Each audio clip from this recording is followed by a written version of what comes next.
right, breaks complete. We're back. It's round 30. And in this round, we will either see a three-time champion, 3 consecutive year champion in Jackson Smylie, crowned at World Cup 2024, an absolutely astonishing accomplishment, or we will see Rafi Stern in a pretty astounding feat of emotional resilience shake off a tough loss to Jackson in round 29 and continue his quest to win, really, Matt, his first really big, potentially long overdue major tournament.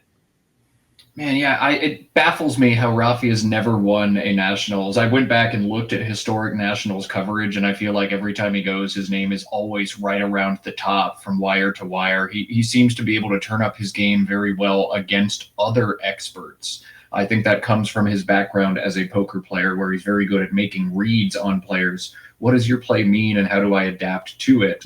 You can't make those adjustments against lower rated players as easily because it's a chance that they just made a mistake and it wasn't intentional what they're doing, and I'm reading into nothing. But when you play against great players, those reads become more and more important. Rafi always performs at a high level against great fields. He's just never won the thing. Maybe he will today. Yeah, his task is pretty simple. Win 2 games of Scrabble. He's right there. If you're in a position where you can win round 30 and round 31 of a tournament and take home $10,000, it means you've done pretty damn well. Issue for him is shaking off that play. Jackson getting a bluff past him. For the poker player, that probably hurts a little bit extra, stinging a little extra. In addition to yesterday, an absolutely devastating loss for Rafi. Can he shake those off? I really do feel like his emotional control as a Scrabble player is pretty top notch, but that is a tough ask for anyone. And these two players are about to get underway in this absolutely pivotal showdown here. You like to think in a matchup between two very skilled players, it's close to a coin flip. You could call last game a coin flip, but it certainly wasn't. There's still such an element to skill and to mistakes that these players make. They're great, but they're not perfect. Nobody in this scene is, except Nigel Richards, and I heard he even did one time make a mistake. So we'll see. We'll see what the tile bag gives us. I'm hoping for a great game of Scrabble. Yep, and a pretty nice opening rack there for Jackson. That would yield some 8-letter bingos, but of course, going first, he doesn't have that luxury. He's going to have to figure out something to put on the board that's not a bingo, and oof, not the best draw for Rafi on the other side, Matt. Some good stuff there, but nary a vowel in sight. Man, yeah, that is not the rack you would like to draw in a win or go home game for Rafi, but it's a long game. You're probably going to get 13 more turns, 12 or 13 more. So take a 0 this turn and move on to the next one. It's probably going to be Rafi's approach. On Jackson's rack now, he's got to make the short-long decision that we see over and over in Scrabble. Big is just 12. GAMBE is 24. So those are extremely close to one another. I wonder how long Jackson spends splitting hairs before just pulling the trigger on what his gut says. I like this decision from Jackson. Yeah, I feel like Jackson has, in my experience, he is apter to play short. So I was actually expecting him to play big in that position. A little surprised to see him go long, but I don't quibble with it at all. It really was one of those situations where the long word and the short word were just enough points apart on the scoreboard to make both of them very viable options. And Rafi wasting absolutely no time exchanging JFVC, leaving the very, very nice RST combination. And that combination looking very good with open vowels on the board. But Matt, Jackson is poised to strike first. Man, what a start to this game for Jackson. 24, and then this play here, 94. Jackson has 2 double-doubles, each 94 on this turn. Red baits, or its anagram tri-bades. Jackson pulling the trigger on red baits. What a horrific start to this game for Rafi. Yeah, I think the real horror show is that with that RST leave, he drew ETI. He's got so many bingos he can draw from that point. the cue coming as it's so I don't know about so often, but when it does, it's just so devastating. Man, that is not what he wants. The score 118-0, and Rafi is going to be forced either to exchange again or to put a word on the board that does not do what he wants in the form of QIS. Cheese right here, scoring 24, but cashing in that S hook that he really badly needs to stay open and crippling the E he needs to stay open, or just cheese here for 12, which is just so weak and leaves him with a pretty consonant heavy leave. So instead, he just plops that Q down and exchanges it, Matt. I think that's a move he had to make. How horrific that the correct two moves on their first two turns are exchange, exchange, as you watch Jackson play and then double double for 94. It just terrible. And the G is not a good draw in this situation for him either. Oh my goodness, Rafi. I feel pain for you just sitting here. He does have Grisette into this E if it stays open, and there is some hope for him too in the form of Jackson's post bingo draw. Incredibly vowel heavy. Jackson's going to struggle to score a lot of points on this move or to he'll be able to potentially block the board with a play like oboe, which looks pretty good to shed some vowels and block off at least the E of Gamb a little bit. But Rafi's going to bingo on his next turn pretty much no matter what. Either he'll play Grisette to this E or Tergites through the E of red baits after a play like oboe. So all is not lost just yet. If Jackson had drawn something really good after his bingo, we could be in a very different situation here. Man, Jackson's got a big decision to make. There's tons of opportunity on the board with a major lead. You start playing defense here, and I love what he's lined up on his rack. The play of Erode through the R. Erode's a neat play because while bingos are still available for Rafi, they're going to be kind of underwhelming bingos that often give big plays back, either here, here, or here. So I like that limiting the damage. If Rafi is going to bingo, I'm going to hit him back pretty hard. I'm going to obstruct floaters in space. And you can see this is another devastating blow to Rafi, whose bingo scores went from 80 to substantially lower after the block from Jackson. Yeah, fantastic play by Jackson. There are situations where that play of Erode really clamps down on Rafi's average score. If you think that because he exchanged one tile, he's extremely likely to be getting a bingo down, blocking off that E in the triple lane so you can't end an 8-letter bingo in an E is a great idea. That is the exact situation, rather, that Jackson's run into. And as Matt, you suggested, it saved him 20 odd points on the scoreboard here. Yeah, what a decision from Jackson. Those mid-game plays where all of the options are pretty close. You've got to take that opportunity to construct the board in a way that is appealing to you and your game state. Jackson's game state is I'm up by a bunch of points and I want to stop huge volatility from happening. Erode was fantastic and going to yield dividends here. Rafi's just got one playable bingo, and it's Tergites through this E for just 60. He'll probably sit with the sad, longing face and make sure that there are no other bingos, but that's all he's got. He's going to have to pull the trigger on it here. Yeah, I just feel like he will come to that conclusion, but I also thought for sure he will challenge at Chides on the previous game there.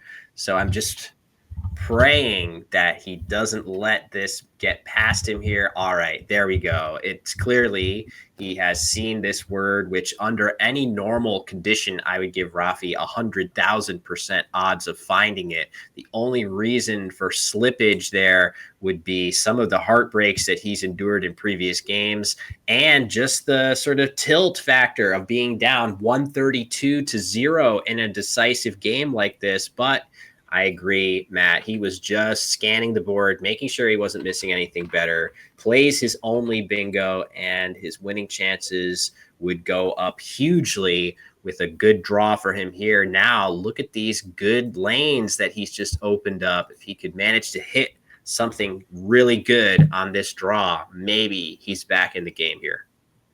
And yet Jackson's immediate instinct is going to be block these central floaters in space. They're so dangerous. Yes, there are lines for sevens here, but eights in these spots happen way more often and potentially can be nightmarish if they open huge quadrants of the board.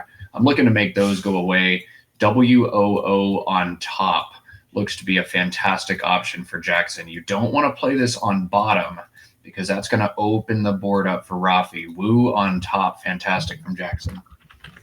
Yep, makes a ton of sense thematically, but Rafi is going to be able to respond with a very heavy overlapping play, shedding a lot of the clunk off of his rack. I expect him to see this pretty quickly.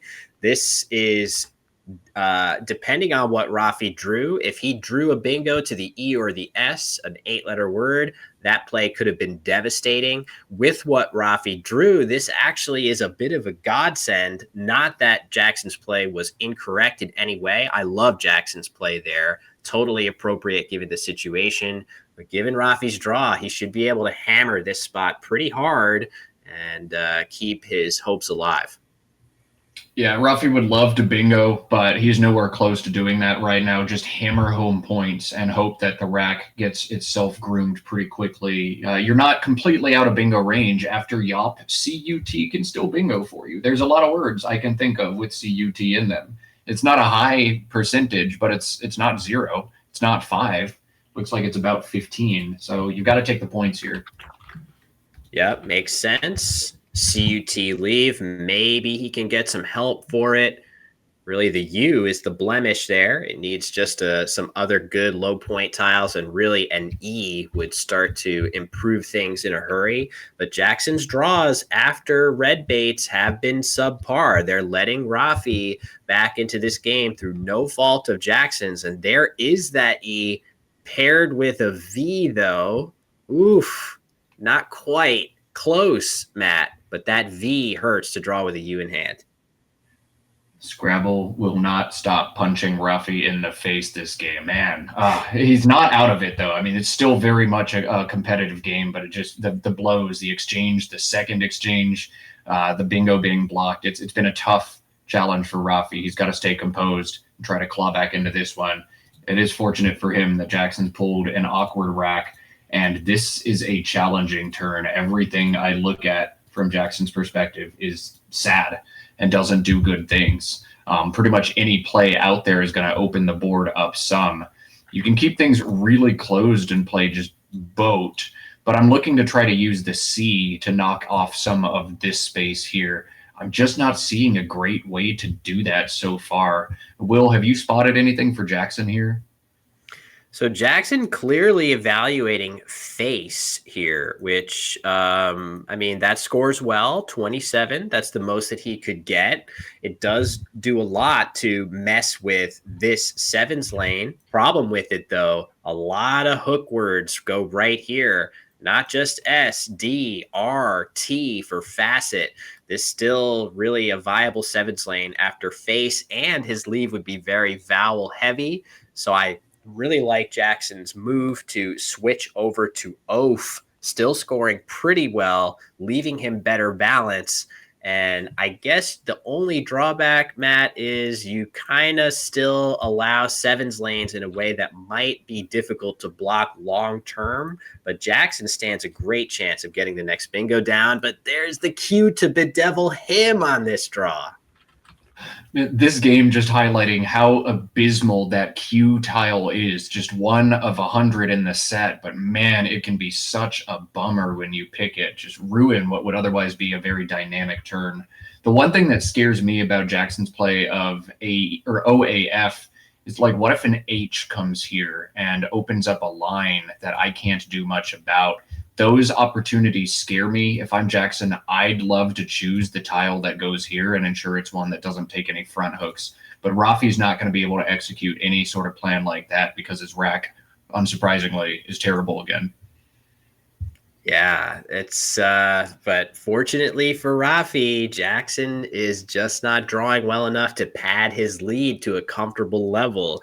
You're totally right that there are setups that you could see happen here. Notable ones, definitely the H. Unfortunately, the really nice one that's been seen a couple of notable times in Scrabble history, the W is often a devastating tile to put here to set up the T, but that is what the H would do as well. So maybe somewhere down the line that's going to come into play. That being said, a reasonable option for Rafi here, if he wants, could be to play Ovule here. Little risky with the S hook, so I think I'd rather see him play it here just to continue to be patient.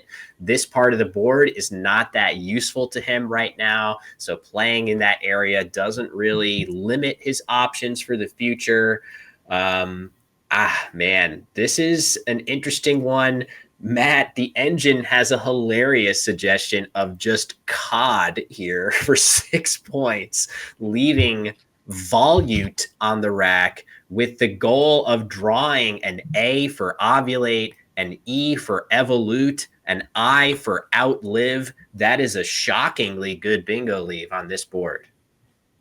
And O for outlove, DS for voluted or volutes. Wow, that hits very often, that 6-letter combo. I love Scrabble because it gives you these little things, but I don't think it's correct to fish for just 6 here. I think Rafi needs to put points on the board on this turn. Ovule's a way to do that. I wonder if this was a chance Rafi could have thought about opening. A play like G, oh my goodness, they're doing it to me again. A play like GUV right here. You know, if you're not going to do anything productive on this turn, maybe open the board. But Rafi, without an S, I don't think he's ready to make an opening play like that. So Ovule, kind of holding serve and hoping that you find something good to try to pull back into this game is the plan from Rafi. Yeah, makes a lot of sense. I think Ovule is a much more human play. I think only engines routinely have the confidence to evaluate those non-prototypical 6-tile leaves and figure out, hey, this is actually a surprisingly good leave here. I totally agree with you, though. Taking a 6-point score does two things to Rafi here. One, he needs to continue to stay close on the scoreboard. But two, a play like COD for 6 points is such extra information for Jackson to use. You're telling him so much about your intentions, about what type of tiles you have. It's information that you don't necessarily want to give to a player that strong. And Jackson just dumping off his cue, and immediately Rafi playing Feist in the upper right corner, getting rid of 2 high-scoring tiles. Seems like a decent idea, Matt. Some other options available to him, though. Yeah, Rafi had a lot of points on the board. The play of Infect right here was 38, but I think Rafi feels like after that play, this is essentially his only way back in. There are no back hooks to AE. He would have to start a bingo with an I, O, or E to hit this spot. That's so unlikely to happen. So Rafi, I think, trying to keep multiple opportunities open in this game, but Infect was a lot of points. A lot of points on offer, but the MENT leave pairing with the SIU draw, and now Rafi is threatening a bingo of at least minutes in this spot, probably minuets, a little bit safer, minutes in this spot, hooking with a T for minutest. So a bunch of options here for Rafi. Will Jackson figure out a way? Does he have something that blocks that spot? I'm not really sure there's anything natural for him to play there. No, this is a wild turn for Jackson. Just from a sheer equity perspective, the best play is Handy, but Handy takes a big S front hook. There's no way he's going to make that play with a small lead. So I think maybe Candy in the same spot, even though it's a big point sacrifice, 3 fewer points, more likely to see here from Jackson. But I'd also be looking at this spot and trying to make any kind of cool play I can there. There's just nothing that doesn't put the H in this spot. And as we highlighted earlier, that's not something Jackson's going to do. So I think Candy's his best choice here. It looks like he agrees, but take your time, Jackson. Consider the options. Make sure you shape the board correctly here. Yeah, he will be doing that. Totally excellent observation with Shandy. No way Jackson creates that here. I agree. Candy seems like the play that's going to be made. Jackson makes it. It scores 25. It puts him up a pretty good amount, but I expect to see Rafi pick one of his 82-point bingos in this spot right here pretty quickly. Will be interesting to see which he picks. It does seem like minuets allows no hooks, but it places an E right here. So what's worse, Matt?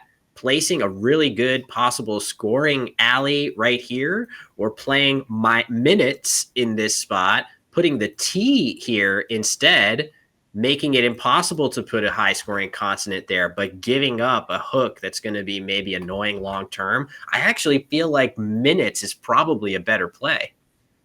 I was actually going to interject and say this here. This is 79 Ah, instead of 82, but just feels safer for Rafi. The problem is you get smacked here for 40 like every time with this play, but you don't have to worry about the long-term dynamics of an open board. Rafi does so well on a closed board, and taking a lead here, he feels like even if I get hit for 40, that's a 50-50 game. I'll take that, especially after the abysmal start to this one. Rafi leads now by 24 points after the big draw, but Jackson with an X on his rack is going to hit back for more than 40 in that spot. yeah, fantastic choice by Rafi. Of course, we know that X is coming down in the top somewhere, unless Jackson elects to play Ox here. I would be surprised to see him not come back around and play something in the upper left, but he does have another spot for that X. Yeah, so I mean, Hex is 51, 52, Ox is 41, but I think just how often Rafi is going to crush you here after a play of Ox there, you've got to take away the big spot here if you're Jackson. I think Hex is what he's going to play. I think he's about to pick it up and play it too.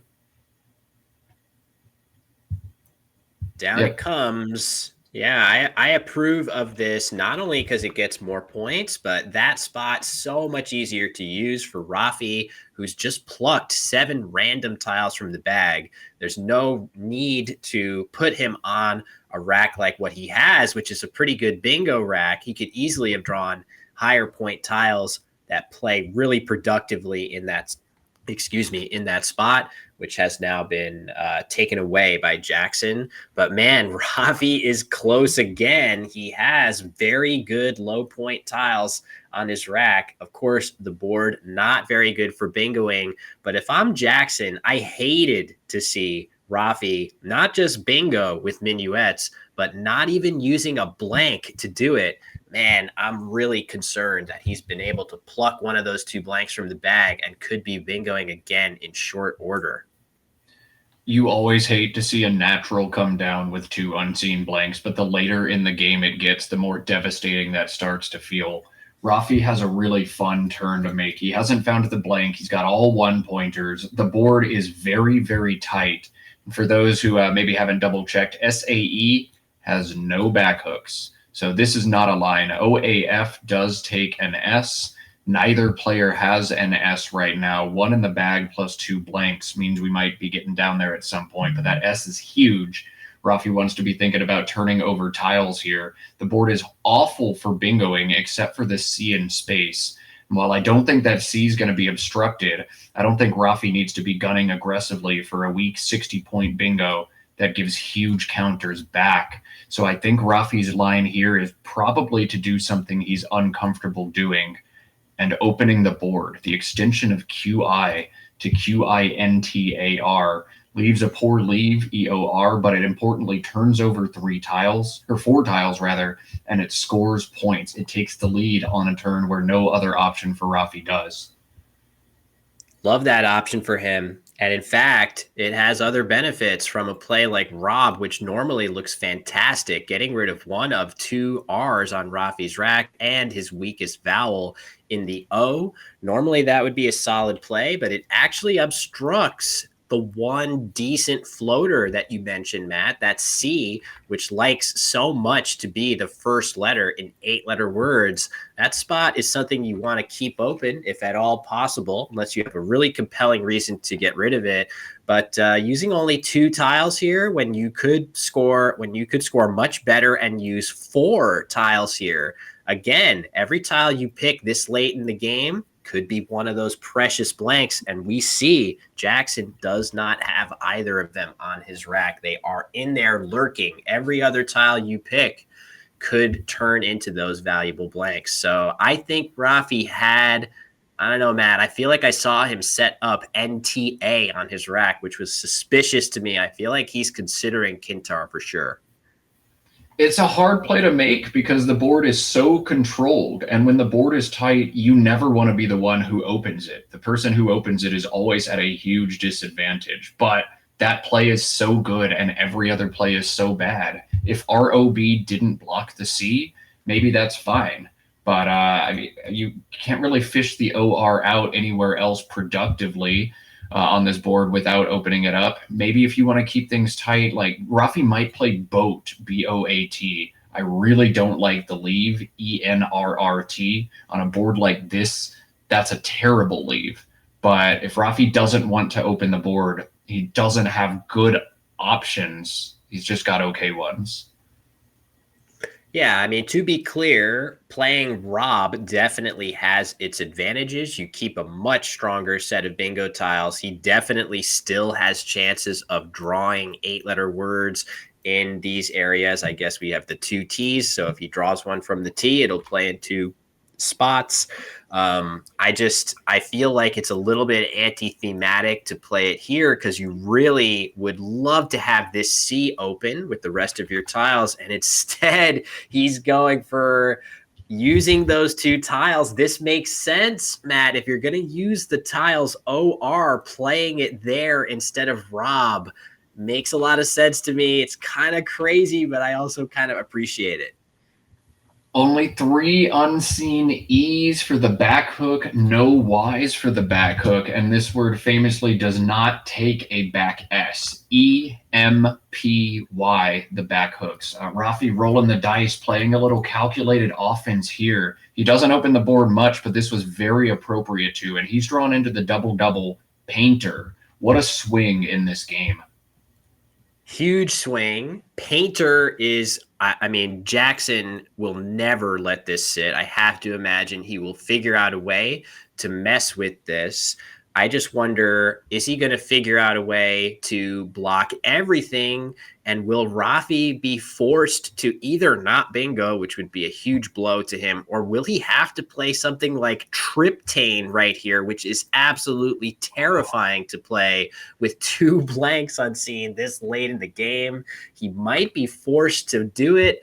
I don't know if maybe there is no situation where you're forced to do it here. And oh, look at this. Maybe Ordain through the R of Turgites looks like a great way to block so much, Matt. Ordain or perhaps Ordo. The fact that Rafi opened this board where the S is strong, I think gives Jackson a tell that Rafi probably didn't have one last turn. So a play of Ordo, which does take a back S, feels safe, but Ordain, I like this too. Obstruct, but not obstructing well enough. Go ahead, Will. It gives back Paintier, and Rafi's going to hammer it down so fast. 95-point double-double for Rafi Stern. Such a good block by Jackson, but it does yield IE forms through that eye of Ordain. You were so right, Matt. Maybe Ordo had some merit for that exact reason there. And Jackson, all of a sudden, in a world of hurt with another weak draw for him, neither blank finding its way onto his rack. And Rafi's draw here could be an absolute killer for him if he pulls something nice from the bag. Can't wait to see what he picks. This game has been bananas. Rafi with the opening exchange, and Jackson hit him with a 94-point double-double. Well, here's a 95-point double-double, Jackson. I fought all the way back. Unbelievable from Rafi. We talked about shaking it off. He shook off so many different assaults in this game. And look at that draw ADEHNR blank. Rafi is in commanding position now after looking dead just a few turns in. Incredible. This is incredible. What a game by him to just fight, keep fighting. He really has made nary a misstep in this game. I guess maybe we all wanted to see Kintar, but his play of Gore putting Jackson in a world of pressure. I thought Jackson's block was pretty solid, but maybe there was something a little bit better there. And Rafi hammering the 95 pointer. And yeah, he's got certainly stuff through. I'm sure there's stuff through the C like Chandler that he can play, but Hardens and Ordains or Handers or something in this spot is going to be such a devastating play to the board as well. Rafi is knocking on the door of forcing a climactic game 31, Matt. Oh my God, I can't believe this. Wow, we have just seen so many twists and turns across this World Cup tournament, but this, I think, the most dramatic one. It looked like we're going to have a very sad round 30. I was already trying to figure out what we were going to show in round 31. But now Rafi's probably going to win this game. Jackson's not done, though. There's still a blank in the bag. There's still a Z in the bag. Jackson might block Hardens. Like, there's a lot of stuff that could still happen yet. The play of Torii, Torii, making PI and AI looks very solid for Jackson. POILU is another option if he wants to keep this board more open. Both of those would obstruct Hardens, though they would give some stuff back. I don't know. Jackson's not dead, though. We'll see if he draws the blank. We'll see if he blocks Rafi's easiest bingos here. Torii alongside Paintier looks like it's going to make Rafi's next move a little more challenging, I think. It means that all of his good bingos down low are going to get blocked. This play by Jackson, very natural, but it is not immune. Rafi can easily play something like Unthread if he wants it here. But that play would yield a big hook for the Z. It would place an A right here. So maybe he needs to find some of his other options in that spot that do not do that. Either way, Rafi definitely looking at playing through the U at the base of the board for a solid score. I was so curious to see what would happen after Torii, Matt. Much more difficult decision for Rafi. Yeah, if Jackson plays Torii, Rafi still has bingos like Chandler up at the top. He's still going to bingo, but now his bingo is going to be a mammoth score. There is no triple available for Rafi. It would be sweet justice to hit Jackson back after the nasty triple A area ways for 180 something points was played by Jackson earlier. But you got to feel great about bingoing, drawing the blank, and bingoing again. Now, Jackson has blank number 2 on his rack, but is going to have very limited time to try to do something productive with it. Looked like Rafi just saw Unthread and probably quickly realized, I can't necessarily do that with the Z outs, but he has a bunch of other things to find: unhaired, unharmed, unarched, and unshared, all of which will avoid making that big za overlapping spot. And there's just no way Rafi is not going to be finding one of those. He's got to be breathing a pretty big sigh of relief here, as let me get the scores right. Jackson got 16 for Poilu there. But Rafi's still going to be way up after this bingo. Yeah, it's going to be almost impossible for Jackson to catch up, but almost impossible has been the name of the game in this tournament, and it has been made possible countless times across this dramatic World Cup. So that would be the most appropriate ending I can think of. Rafi now at the commanding position and Jackson stealing some insane victory out of it. So Jackson did draw that second blank, as we see. Normally, he's thinking to himself, man, if I can just dodge something from Rafi here, get the J and or V off of my rack on my next turn, maybe I can figure out a way past this. And unfortunately, it's not to be. I think that is going to be an M for Rafi, unharmed, which is not what Jackson's winning chances are after that play. And Rafi goes up 414 to 296 with just 5 tiles left in the bag, Matt. Yeah, this is going to be an uphill climb for Jackson. I think we're going to end up seeing Jackson play Jig, JIG in one of these two spots. A, that scores a lot of points. You have to score points. B, it gets rid of the worst tile in the rack. But C, I think. Oh no, is it correct? Can he hit Virtuosi? Yes, he He can could, actually I hit guess. Virtuosi up there. So there's like an outside chance with a U draw, maybe US. Miracles happen. Yeah, and Jackson is phenomenal, excuse me, at playing to his outs. He is going to identify some pathway or other that gives him a chance of stealing this. That's one of his hallmarks as a player. Why has he won this event 2 years running? It's because he finds ways to win games that very, very few other players are able to do.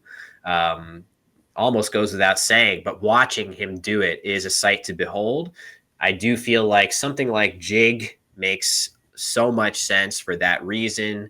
There are draws that he can pull here that give him a shot at this if Rafi doesn't have very good tiles or if he makes any kind of a misplay here. Rafi's tiles are pretty good, Matt. I feel like he should be able to do something productive here with his K.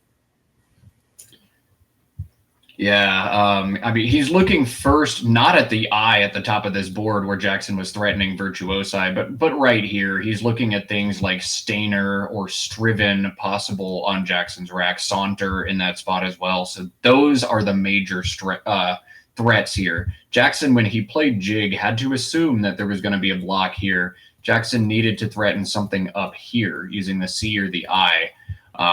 But Rafi's going to be targeted right here on this spot, trying to make it go away. The question is how, with 10 tiles in the bag, or 10 tiles unseen, 3 tiles are in the bag.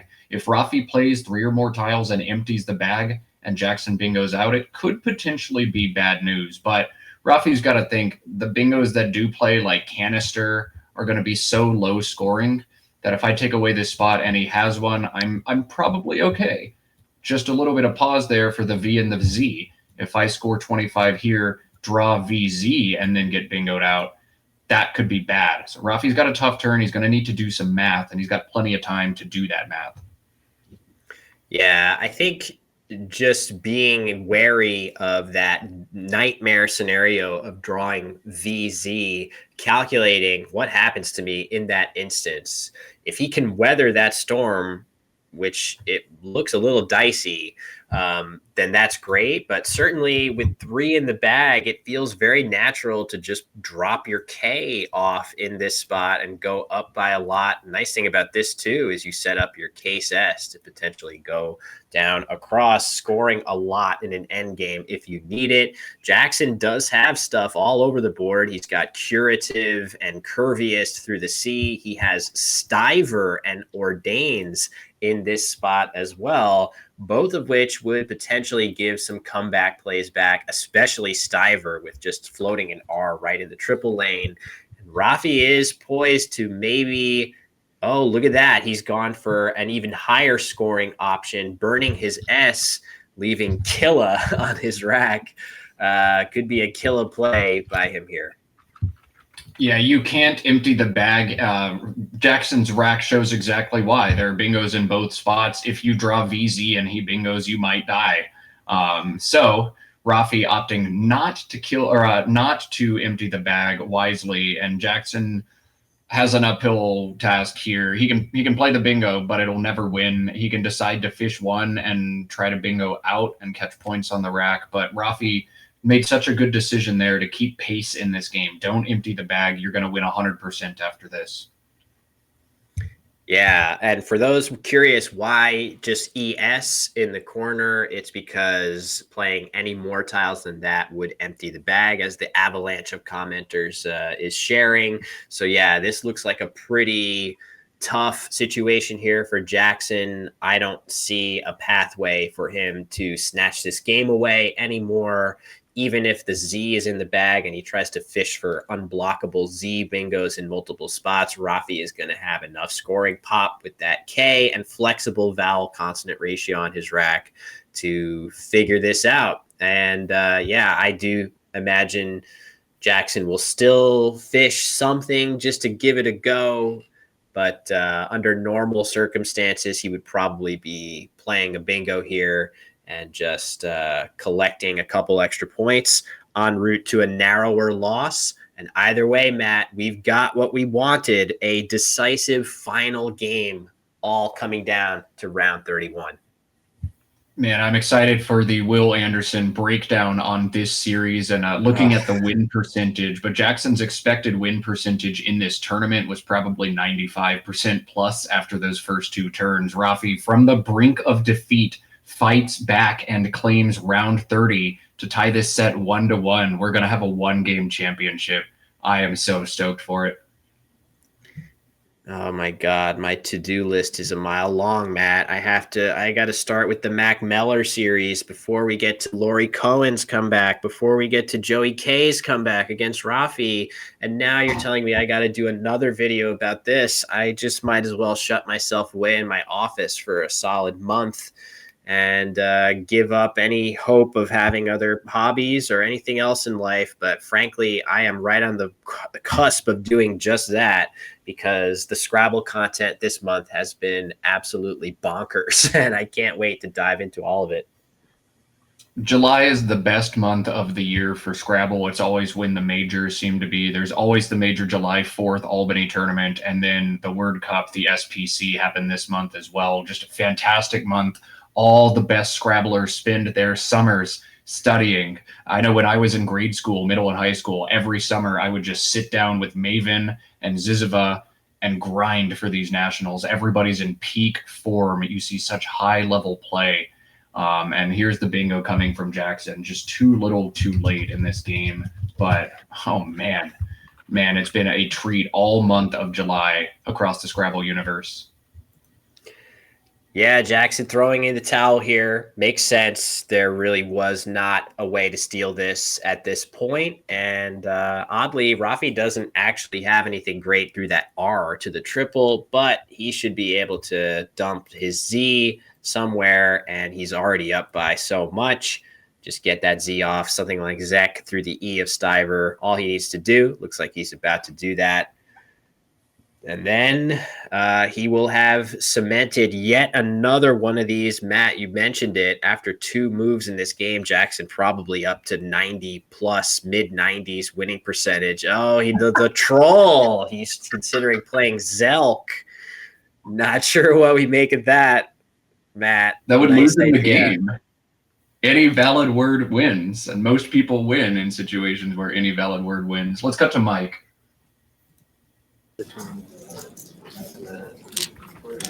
423, 475. Yeah. Nice job. Yeah. Nice comeback. Thank you. I almost missed Turgite somehow. I was like so annoyed that you blocked Gritters and Grisette that I just almost didn't notice it. Yeah, yeah, fuck. I think I should have blocked on Candy. That's probably the turning point. Sometimes I tend not to block when there's a few marginal lanes open. But maybe I should have just blocked for 6 fewer Candy or something. You added another N. Could have played Canik. EHN.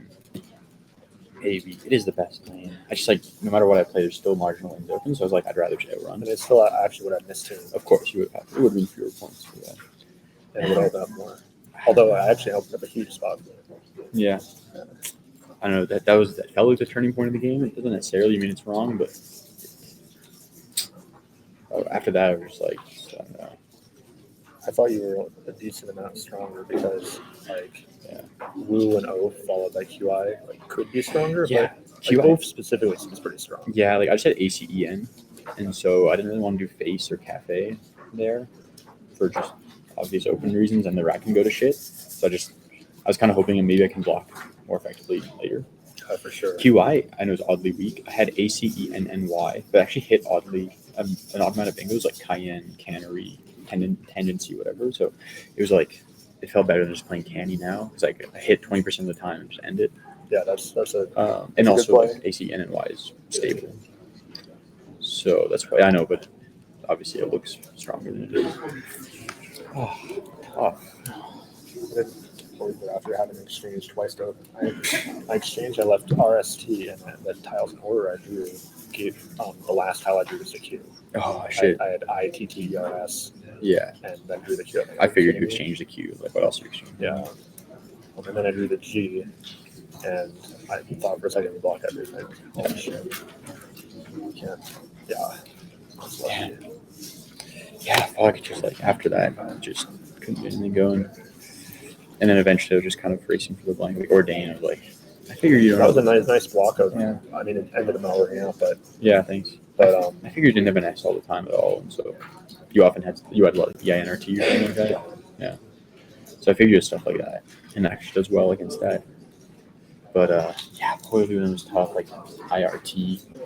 Oh, that's a shit rack. I thought it would just like trial, like slow playing. And if I get a blank, I can slow play. Like I'm still down like 30s. Like if we split the blanks after trial, you probably win.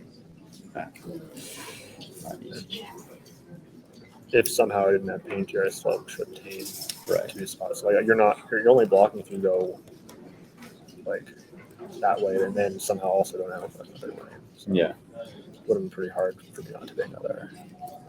It's a good play. I'll put it in. One more in. Intense. I was down 132-0. Yeah. I mean, I got a bingo immediately, so. But The odds are against you. It's never easy. never easy.